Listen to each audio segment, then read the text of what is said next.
So now that The Rise of Skywalker is officially releasing in theaters next month, the press tour for the film is finally kicking off. And Kathleen Kennedy, the president of Lucasfilm, is doing tons of interviews right now and also discussing the future of Star Wars and how they've handled the brand thus far. While speaking with Rolling Stone, however, she said something pretty interesting. Basically, the outlet asked her, with this being the final entry in the Skywalker saga, and having to go through Colin Trevorrow and then bringing on J.J. Abrams and Chris Terrio to helm The Rise of Skywalker Episode 9, has this been a particularly hard movie to crack? And she said, quote, "Every one of these movies is a particularly hard nut to crack. There's no source material. We don't even have comic books. We don't have 800-page novels. We don't have anything other than passionate storytellers who get together and talk about what the next iteration might be."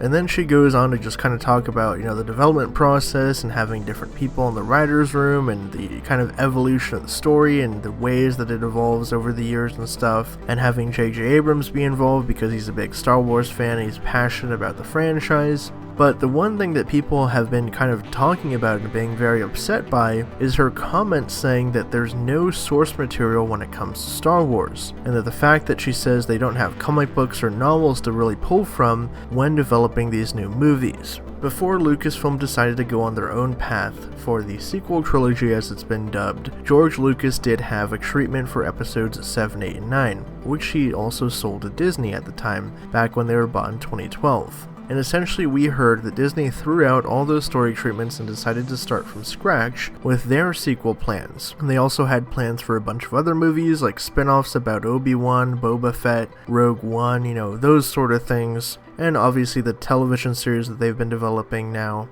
like Cassian Andor, and some other projects. But possibly the most baffling comment that she makes in this interview is the fact that they don't have source material to pull from, because that was one of the biggest gripes, if I remember correctly, when it was announced that Disney and the new Lucasfilm was going to be axing the entire expanded universe of Star Wars material that had existed prior to 2012. The Star Wars Expanded Universe contained material such as Star Wars Jedi Academy, the Knights of the Old Republic video game series, Star Wars Republic Commando, the Clone Wars series that was made by Tartakovsky, and countless novels and comic books, including the famous works like Dark Empire and Heir to the Empire. So it is kind of weird that she's saying that they don't really have comic books or novels to pull from, because Disney does have its own canon to pull from now with new comic books and new books they've been producing ever since The Force Awakens was released, and even leading up to the release of that film. They've produced tons of comics and books over the past 5 years or so, and even barring that stuff, they could even pull from the now dubbed Legends canon and take their own inspiration and own twist on that material for new movies, as it seems they are doing for the whole Emperor storyline in The Rise of Skywalker. But drop your thoughts down in the comments below. What do you think about her comments saying that these movies have been so difficult to crack because there's no source material for them to pull from? Unlike Marvel or other big IPs that have,